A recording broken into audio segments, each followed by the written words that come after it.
Hey guys, Hybrid here, and today I'm going to talk about, very briefly, while sharing with you the new news that due to the success of the Dragon Ball Z Battle of the Gods movie, it appears that we're going to get a new Dragon Ball Z movie, animated, by the way, next spring. So, the creator of the Dragon Ball Z manga, or Dragon Ball manga, Akira Toriyama, he's personally going to write the screenplay for the movie. Seemingly, he's going to write the dialogue also, or at least he's going to very strictly oversee the dialogue.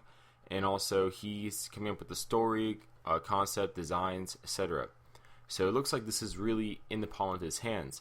Now, he said that this new film will tell a new story. And, he intended to actually have this in the manga originally, but then ended up not doing it. So I guess he's putting a lot of effort into this to make sure it's as perfect as possible.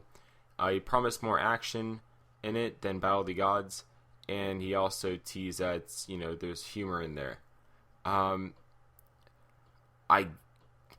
my only thing with this is that I don't mind this, but if this is a totally new story that he was originally going to put in the manga, does it take place like post Boo, post Cell Games, post Frieza?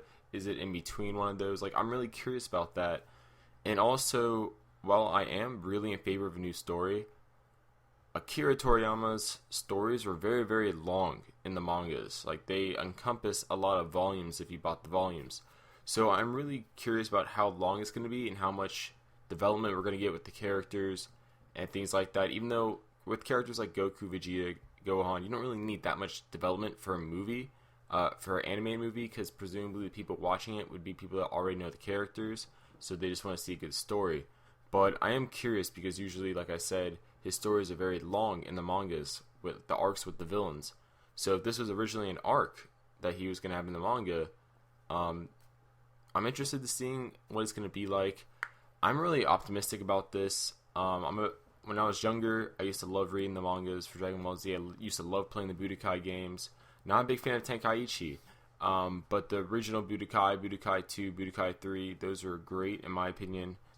Now, I'm also curious, are we going to see a new transformation in this movie? What else are we going to see? Because it seems like every other movie so far, they have to show new transformation. The last one got Super Saiyan God, which is ridiculous.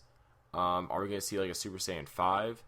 Is Akira Toriyama going to officially canonize Super Saiyan 4? Because technically that's still not canonized because it's in GT. It was never brought into Z at all or any of the mangas. Yes, he did draw a design for it, but it's never been officially christened, so to speak. At least not with the fans as far as I know. So I'm really curious to see how this goes. If you're a fan of Dragon Ball Z, comment below what your guys' thoughts. If you don't care about Dragon Ball Z, comment below what your guys' thoughts. But this is really good. I hope Dragon Ball Z gets some traction again because I want a live action show, or not show. I want a live action movie done right. I don't want what we had before, Dragon Ball Evolution. And I think the steps to do it is probably in animation. And honestly, due to how Dragon Ball Z is made in the first place, probably the only movies we could properly get with the characters would be animation without it coming off as ridiculous. So yeah, comment below what your guys' thoughts, and I'll see you later.